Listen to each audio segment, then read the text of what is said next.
shadow of the conquering German armies covered Western Europe. The self-styled master race was riding high.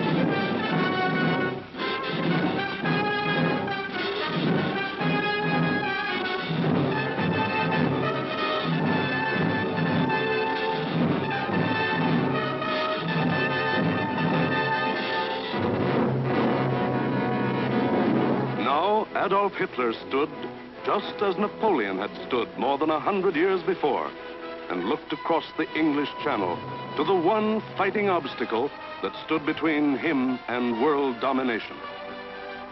The chalk cliffs of Britain rose sheer and white out of the choppy waters. And beyond, a little island, smaller than the state of Wyoming. Crush that little island and its stubborn people, and the way was open for world conquest. The fall of Austria, Czechoslovakia, Poland, Denmark, Norway, Holland, Belgium, France had given him more than 100 million slaves to work for him or starve. The preliminaries were over. It was time for the main event, the Battle of Britain.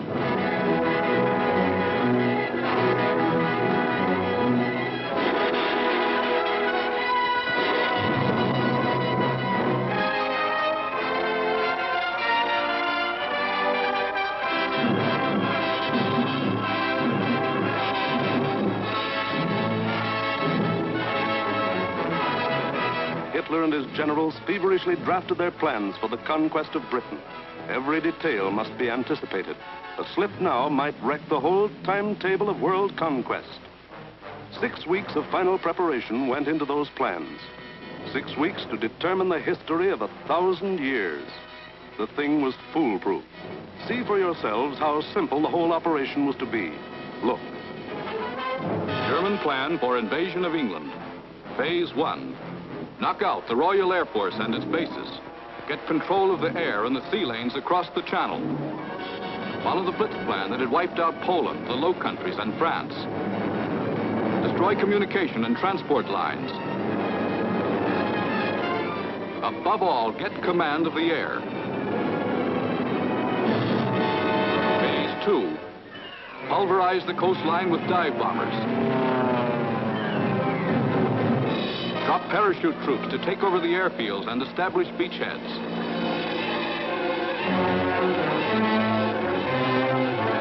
Phase 3. Actual invasion. Pour the German panzer divisions across in high-speed barges under an umbrella protecting fighter planes. Then send spearheads of armed might to divide, surround, destroy all opposition. That's all there was to it.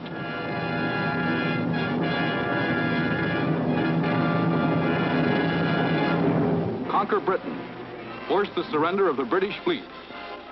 Then, with the combined sea power of Germany, Britain, Italy, France, and Japan, he could control the seas and tell us where to head in. The torch of freedom flickered low. On the Channel invasion coasts, more than 100 fully equipped German divisions were singing the Nazi theme song, "We are sailing against England," as they waited the word from Hitler.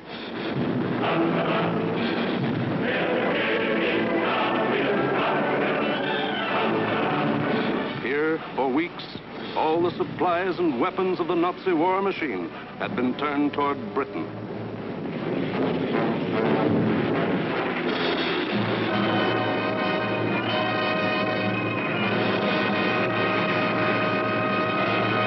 The jaws of the Nazi whale were set to swallow Jonah.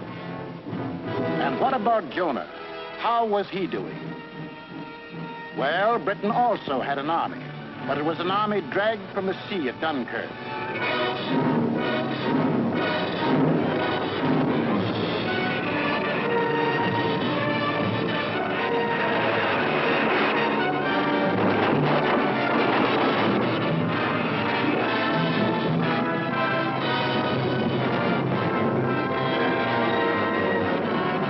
Without weapons, these had been left behind on the roads of France. Tanks, guns, motorized equipment, all abandoned to save the one priceless item, men.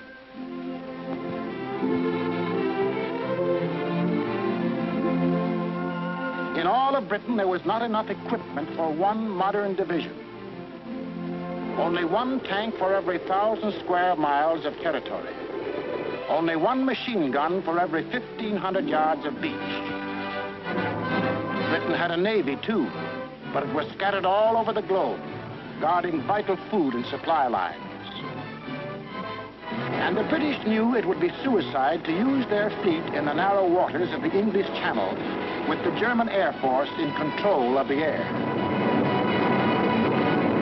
Britain also had an air force. An air force outnumbered 10 to 1 by the enemy, both in men and machines. And then there was Britain herself, the people of Britain, the people who were to be terrorized and forced to surrender. They knew that every man, woman, and child, in uniform or out, would be Hitler's target in the onslaught that might come at any moment. They knew they had a job to do, and not much time to do it in. The young, the not so young, and the old. The clerk, the butcher, the farmer, the member of parliament, they formed the civilian army, Britain's home guard. They started from scratch.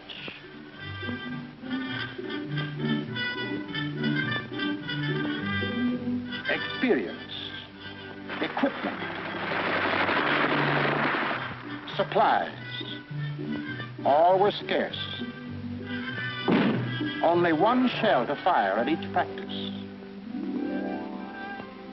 The women of Britain refused to be left out. We'll enlist too. We'll put up the barrage balloons.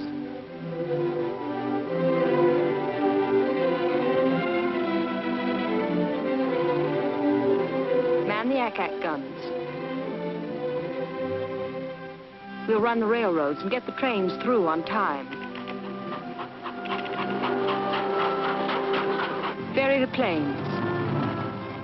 Carry the dispatches. Drive the ambulances and run the buses. And we'll see that our men are fed and don't go hungry.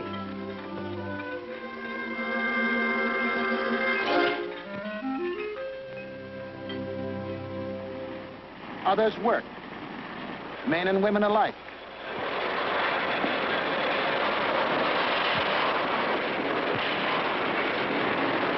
They worked full time, overtime, double time, 40 hours a week, 50, 60, 70. Hours meant nothing. Fatigue meant nothing. Until the government forced them to cut down hours because over-fatigue was hurting production.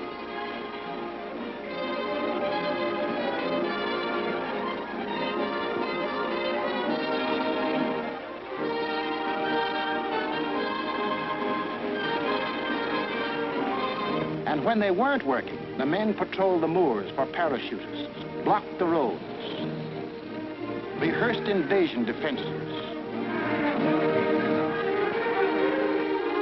For something had happened here the Germans could never understand. In a democracy, it is not the government that makes war. It is the people.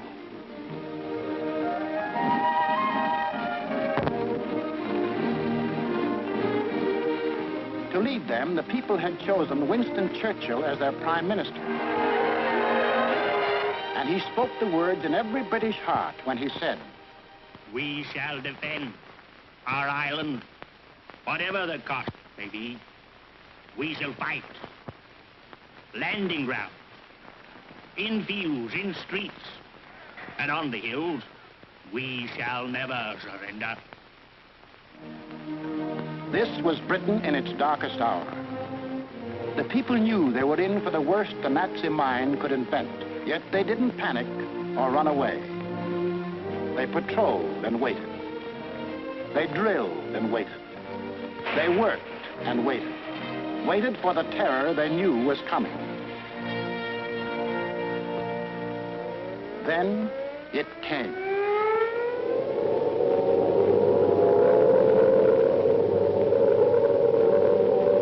That's the sound that became part of the life of every man, woman, and child in Britain.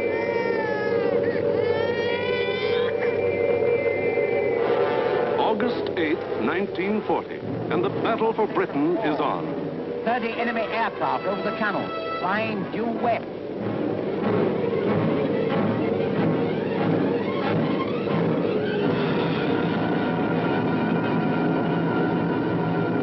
Here comes the Luftwaffe. In dozens of flights, hundreds of planes, bombers, fighters, dive bombers, across that 21 miles of channel, that 8 short minutes of water. Their first tactics were to bomb convoys in the channel. Convoys loaded with food and munitions, bound for the great port of London.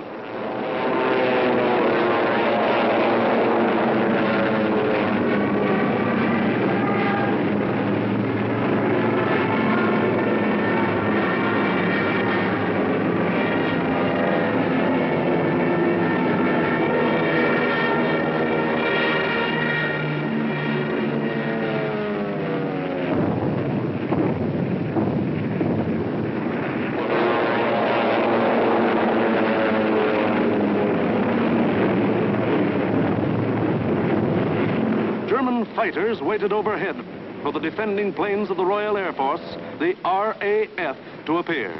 They didn't have long to wait.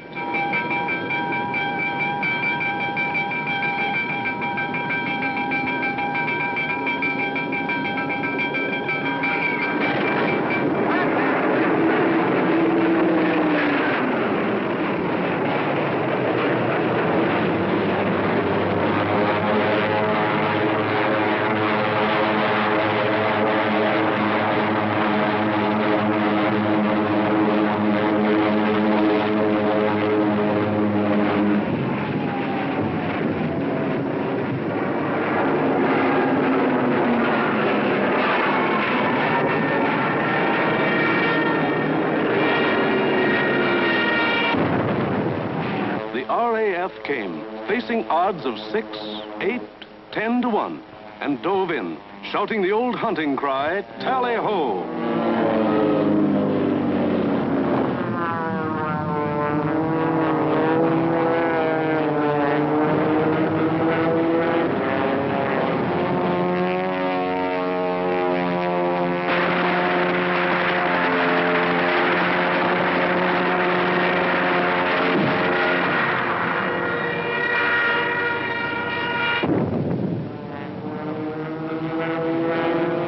One of the Nazi plan called for the RAF to be knocked out of the air.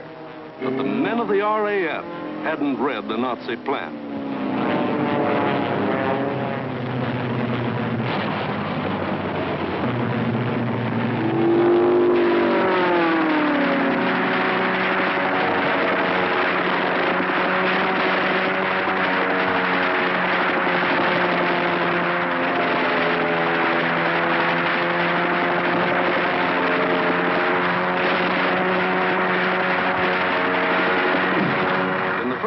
Days, the RAF knocked 182 German planes out of the sky.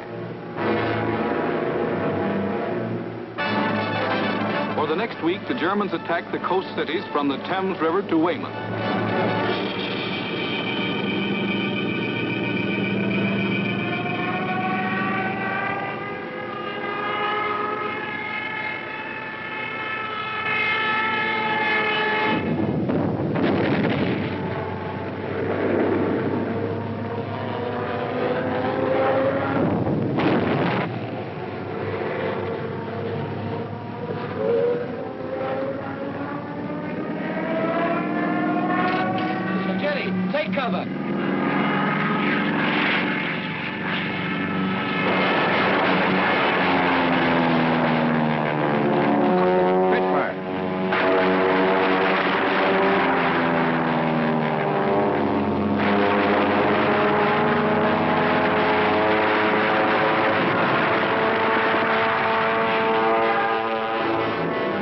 paid off with 180 more planes.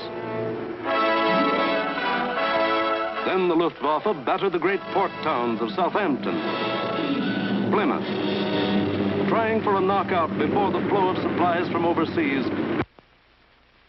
The ports took a terrible pounding, but they couldn't be knocked out. Cargoes went on being unloaded with the protection of the RAF overhead. Battling the Spitfires and Hurricanes in the air wasn't panning out. So Goering switched his main attacks to the fighter airfields, Dover, Deal, Hawking. Maybe he could destroy the planes on the ground. He bombed the airfields, and the fields were hit. But the planes were saved. For Britain, unlike Poland and the Low Countries, didn't make the mistake of bunching its planes on the runways. The planes of the RAF were scattered and hidden, only a few on any one field, and those in the far corners. The Spitfires still went up to meet the enemy. In the first 10 days of the Battle of Britain, Goering launched 26 major attacks to get command of the air and lost 697 aircraft. The British lost 153, and 60 British pilots bailed out.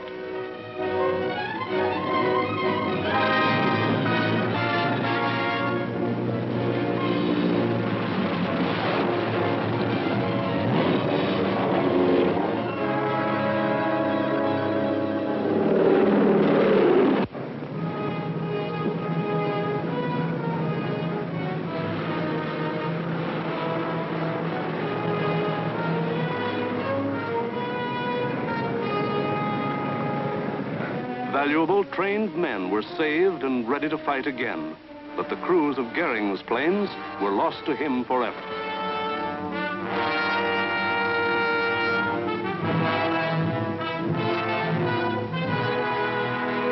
The pace was too hot. Something was going haywire. The Nazis had to call time out. On a 2,000-mile front, from Norway to France, the whole Nazi Blitz program was being stalled because the RAF was still in the air, fighting against England.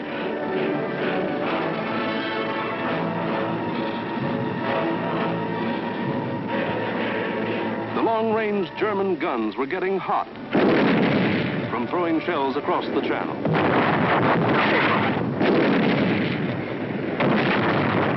In public, Hitler assured the Germans, "Mr. Churchill tells his people that England will win, but I tell you that victory will belong to Germany." But in private, he sent for Goering, the boss of the Luftwaffe, and put him on the hot seat. Goering was told to do something and do it quick. So on August 30th, he ordered all-out attacks on inland aerodromes and industrial centers. Maybe he could knock out the RAF on the assembly line. And he adopted new tactics, too. More fighters and fewer bombers. Or maybe he just had fewer bombers to send. Anyway, those he did send were well protected. Fighters above at high altitudes. Fighters on both sides. Fighters in the front and in the rear. Fighters weaving in and out of the bomber formations. Britain, winner of the first round, was ready. With higher morale and sharper defense. Improved listening posts were set up all along the coast and warned of the enemy's approach before he left the continent. A quick flash from the control station to the fighter station. And pilots were on their way to meet the enemy while he was still over the channel.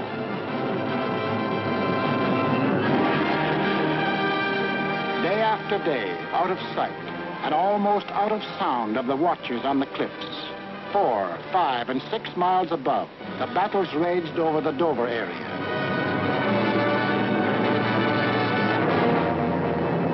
The Dover area became known as Hell's Corner. By sheer weight of numbers, the enemy again and again broke through the coastal defenses.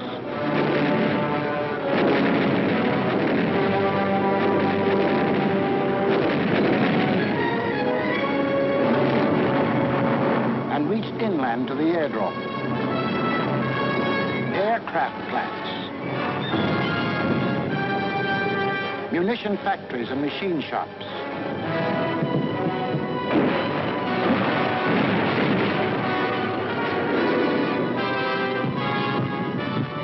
Hello, gunfire in the southeast. Right.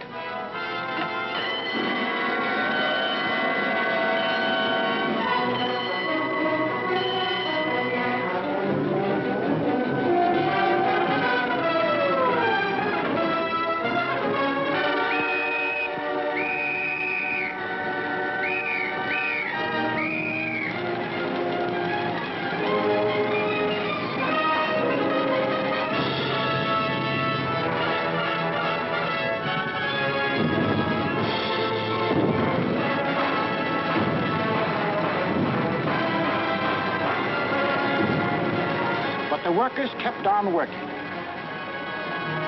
and the RAF kept on flying. These few men with wings, alone in the sky, behind their motors and machine guns, were shooting down more than the Luftwaffe.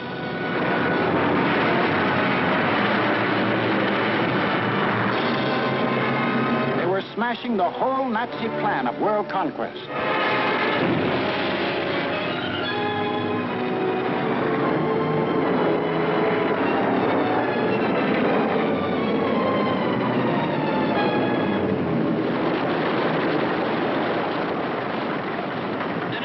Johnny? 109 destroyed, buddy, yes. Oh, good show. How'd you get on, sir? I had a wonderful party, thanks. Are you all right? You get any of the batters? Yes, I got a message from 109 in Adonia. Between August 24th and September 5th, 35 major attacks were launched. They cost the Germans 562 planes, while the British lost only 219 planes and saved 132 pilots. Invasion plans were going completely haywire. The Nazis were blind with rage. The German mind has never understood why free people fight on against overwhelming odds. Hitler now knew he was superior in every weapon except the weapon of spirit. So he told Goering, break that spirit. Crush the people. Crush the spirit of democratic life itself. Invasion now would have to wait. The Nazis would avoid the RAF and smash the great city of London into the rubble heap they had made of Warsaw and Rotterdam. Could London take it? Even the people themselves didn't know the answer. The defenses they trusted in were London's hastily assembled anti-aircraft, the ack-ack guns, the balloon barrage which kept the raiders at high altitudes. The Royal Air Force, now down to its last reserves, and the plain, downright guts of people.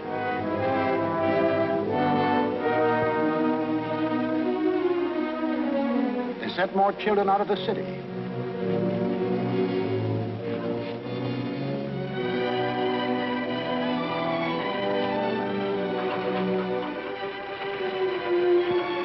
Tightened air raid precautions, stationed more airplane spotters, rehearsed firefighters, moved into bomb shelters.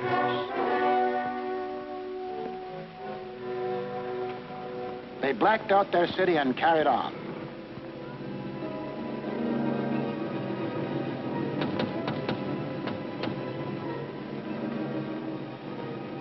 The first blow aimed to crush the British spirit came on September 7th.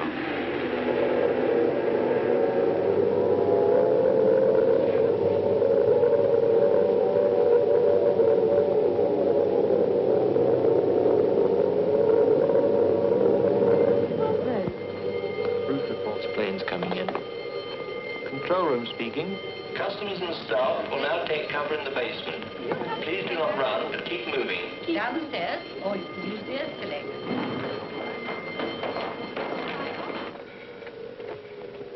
Third floor, clear. Second floor clear. First floor, clear. That day, when 375 German planes came roaring up the Thames River, the Battle of Britain became the Battle of London. The Germans broke through the charge of Hurricanes and Spitfires that went out to meet them.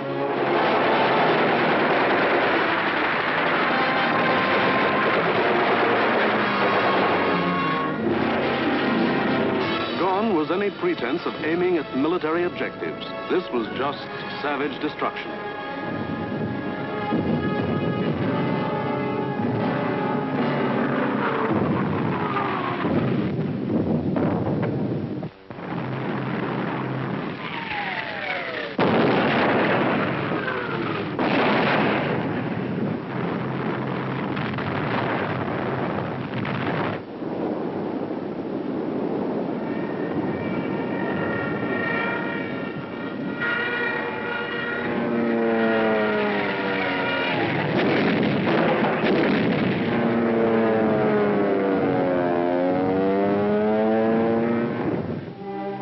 Fell alike on the homes of the East End poor and the Mayfair rich, on shops, hospitals, churches. For 28 days, the Nazis were to drop everything in the book on the city of London. Tons upon tons of high explosives, delayed action bombs that exploded days later, torpedoes that sheared away whole buildings. And underneath the war in the air, the war of the man in the street went on.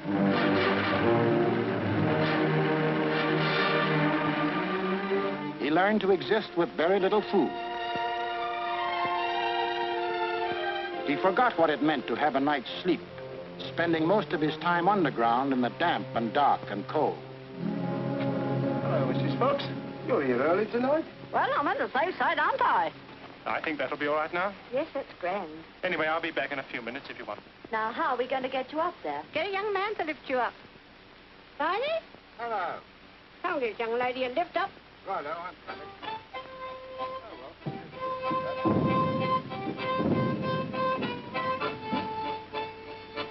The air raid wardens stayed at their posts. Doctors and nurses worked on steadily as the bombs crashed all around them. Rescue squads labored night and day. Hi, Warden. I found her.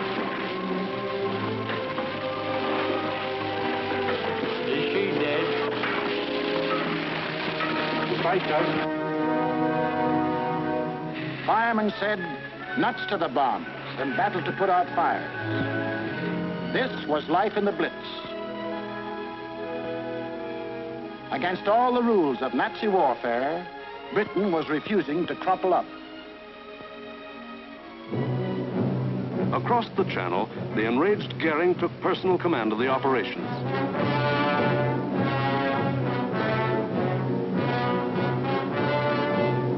And on September 15th, he sent the Luftwaffe into one of its greatest attacks.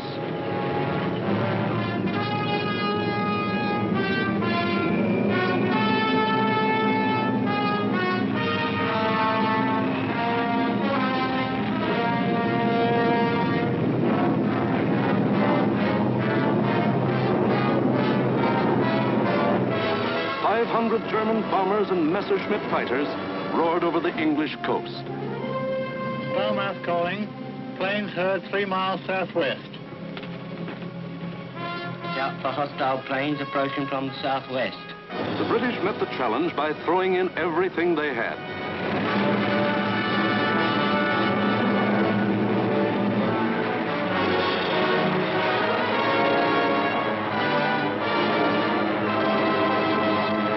An historic three-dimensional battle took place inside an area 60 miles long, 38 broad, and from 5 to 6 miles high.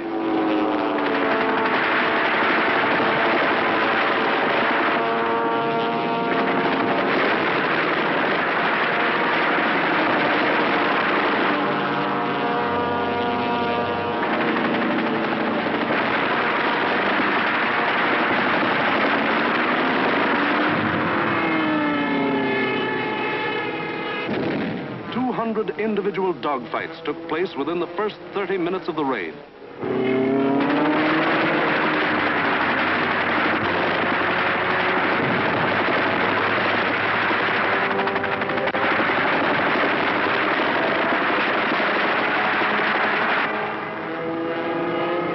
Right on our own doorstep. Oh, what a scrap. Five 100 German bombers and Messerschmitt fighters roared over the English coast. And this was life in the Blitz.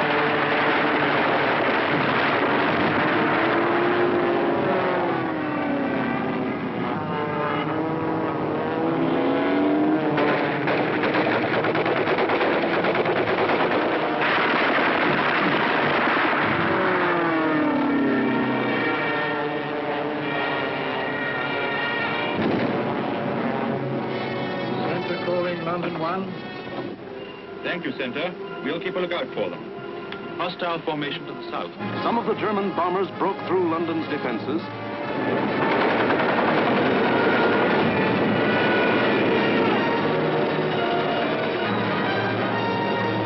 And reached the center of the city.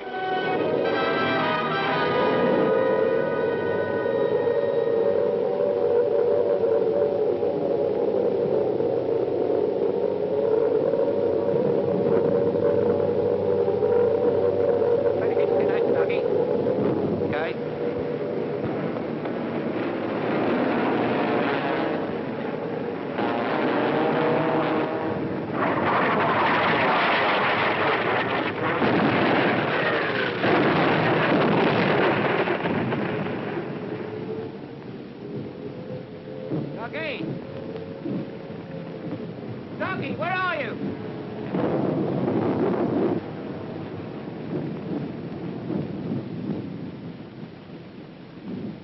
Blimey, I thought they'd got you.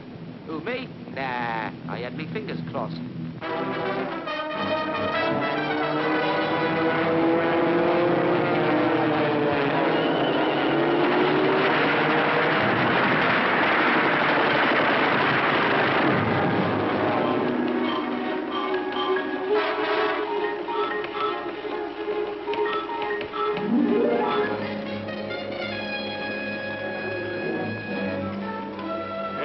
Communique. The biggest bag yet. 185 enemy aircraft shot down. End of message.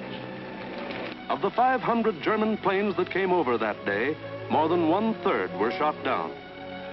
In the 28 days of terror from September 7th to October 5th, the Nazis dropped 50 million pounds of bombs on the city, killed 7,000 helpless civilians, and wounded 10,000 more. Bombs fell on Buckingham Palace,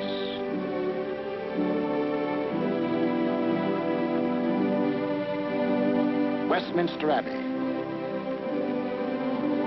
the Houses of Parliament, Fleet Street, the center of the news, St. Paul's Cathedral. Bombs blasting the historic past out of the lives of Englishmen.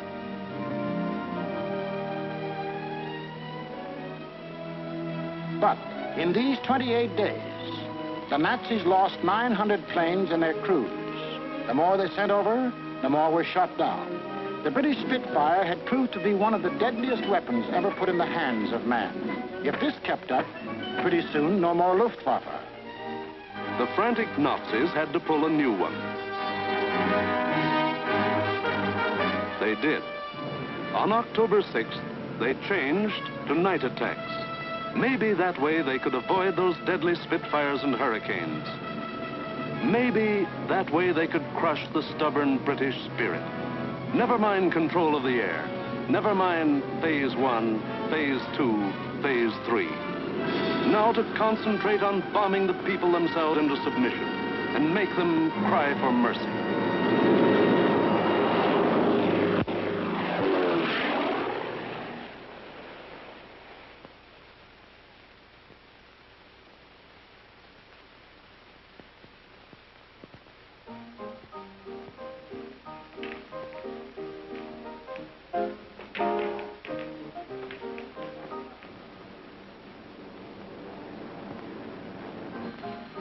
Hostile raid, sir.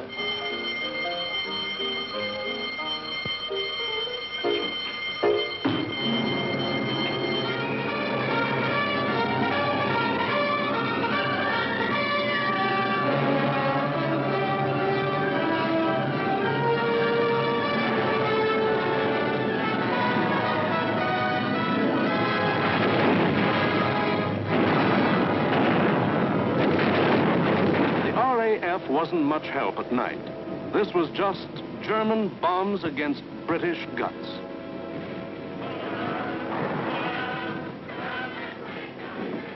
Harvey.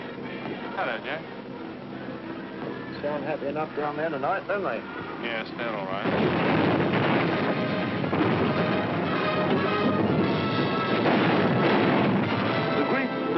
London were left roaring infernos. Homes were destroyed by incendiaries. Business blocks were aflame. And still the people of London took it. Night after night, they burrowed underground. And morning after morning, they dug themselves out of the wreckage.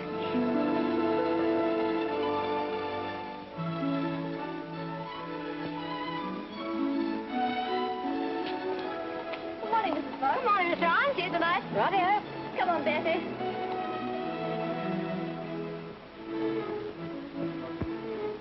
Would you like to sit down? Thanks. Morning, Mr. Arne. Sleep well? Fine, thanks. Wasn't it a quiet night? What about the one that came down about 2? No, I didn't hear it. Did you? No. Oh, we're getting used to them around here.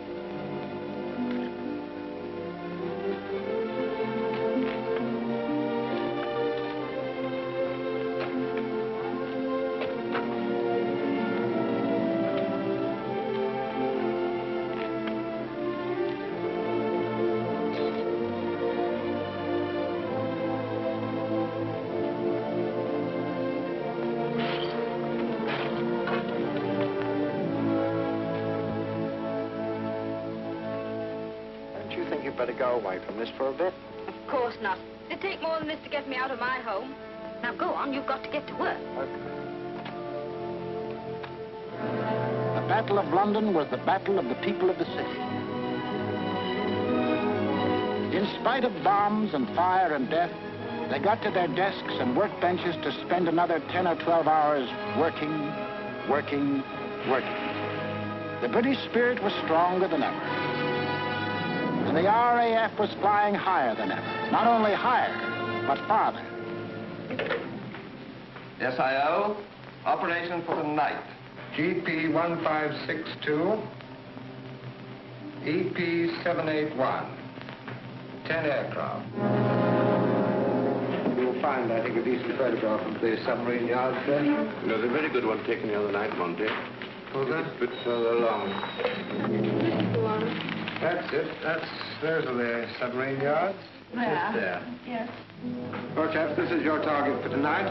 It's the submarine and shipbuilding yards at Bremen. It's a vitally important target, and it's got to be hit hard. In the midst of this life and death struggle, the British found strength not only to defend, but to counterattack with what few bombers they could get together.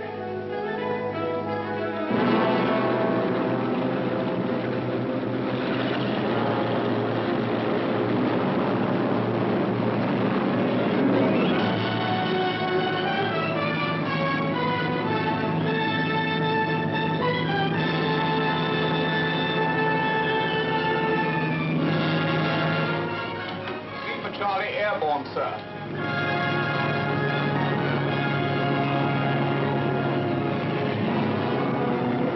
Hello, rear gunner. Can you hear me? I'm okay, Skipper. Hello, operator. Everything okay? Well, it seems to be all here, sir.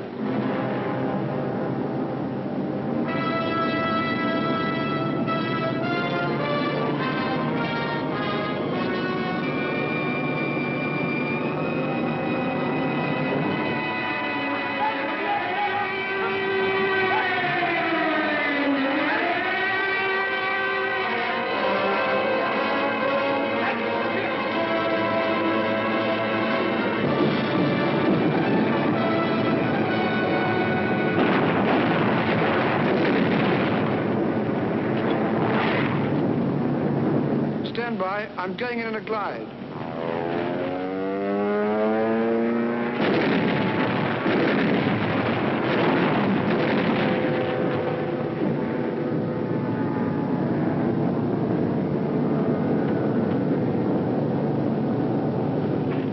Steady.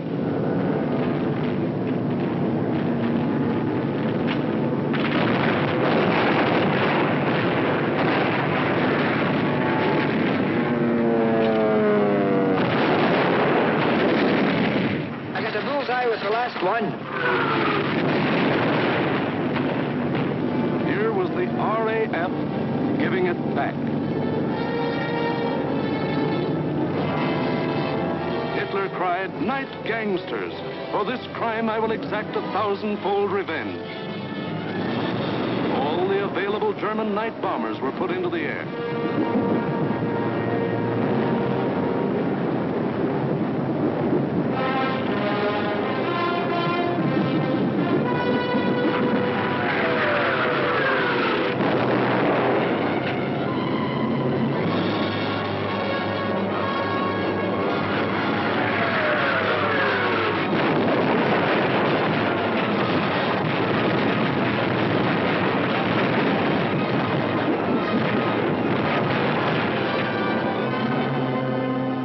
Thousand-fold revenge was Coventry.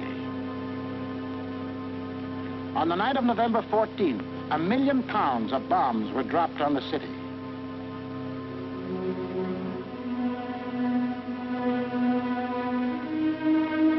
Coventry was smashed as flat as Warsaw and Rotterdam.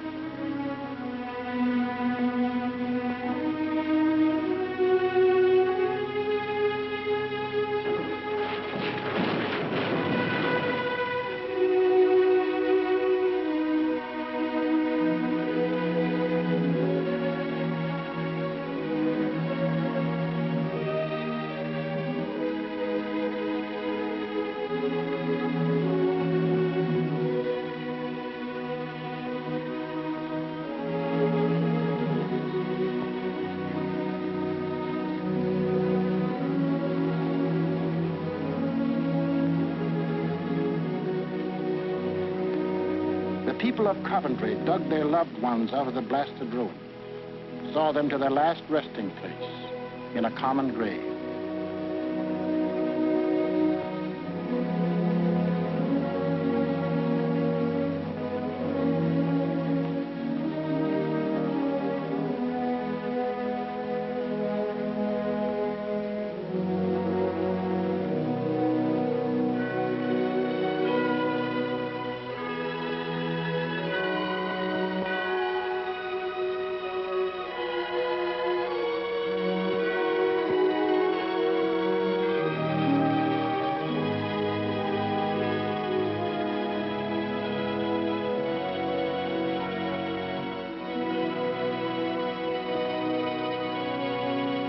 Hitler could kill them, but damned if he could lick them. They went back to their lathes and machines, for they knew the machine bench was as deadly a weapon as the rifle. And in their hearts was a grim determination that this enemy must be destroyed.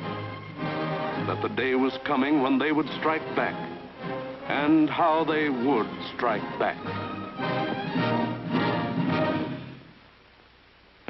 Christmas, 1940.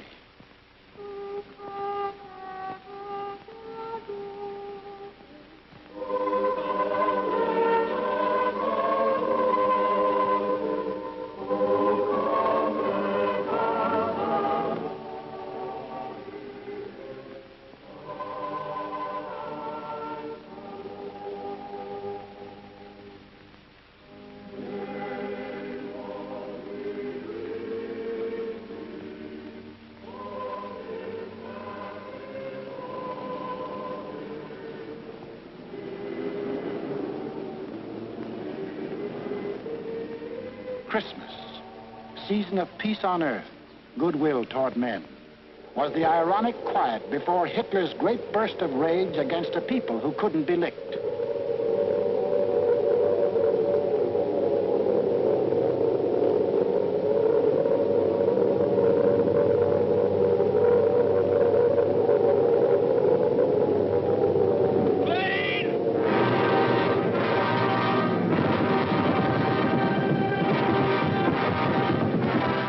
Bomb them into submission, so he would burn them to ashes.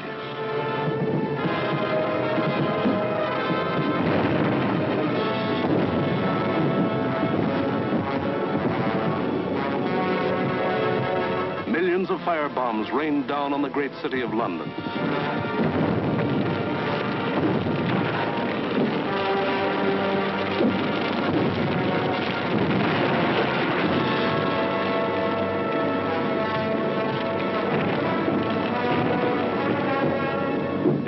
Minutes, More than 1,500 different sections of the city burst into roaring flames. Flames that swiftly merged into the greatest fire in recorded history.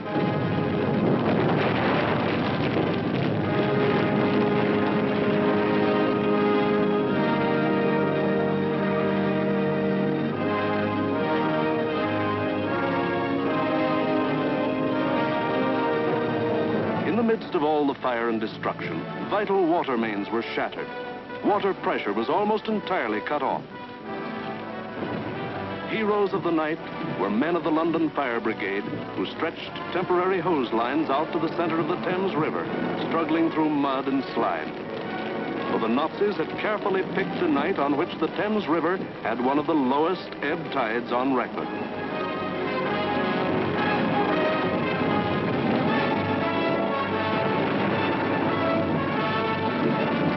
And while London burned above them, the people of the city held on. Chin up and thumbs up. They knew this was the people's war, and they were the people.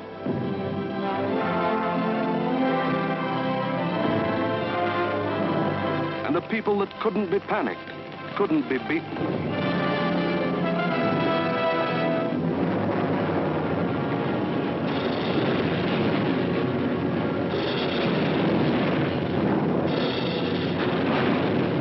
In the months to come, the British were to suffer many such bombings and burnings.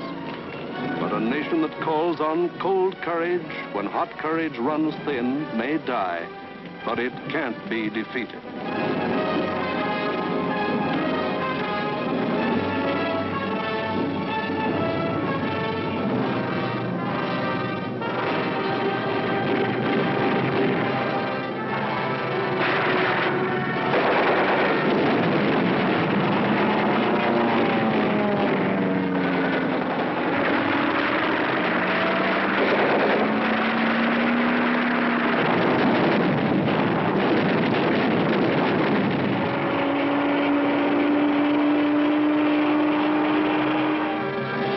The Battle of Britain was won, but not by Hitler. Hitler had lost the battle. He had lost 2,375 German planes and their crews. For the first time, it was the Germans who ate the bitter dirt of defeat. Gone was the legend of their invincibility. For a solid year, the Nazis struck Britain with all their might. They leveled thousands upon thousands of homes and damaged millions of others. They killed more than 40,000 men, women, and children, and seriously wounded 50,000 more. But not one single Nazi soldier set foot on British soil. But Hitler couldn't stop, and in our next film we will show how he had to turn to the east again. Why did the Nazis lose the Battle of Britain? First, because a regimented people met an equally determined free people, and the free people made them quit cold. We've been bombed, dive bombed, high-level bombed, machine gunned, been through 2 invasion scares. The last lot we had the house down about our ears. But we're still sticking it, and we're going to stick it. Second, because this was a new kind of war, and the RAF were the men who could fight it. These were the men who belonged to what Hitler called those weak, soft democracies. The British did more than save their country. They won for the world a year of precious time. It was not only for the people of Britain, but for the people of the world that Winston Churchill spoke when he said, "Never in the field of human conflict was so much owed by so many to so few."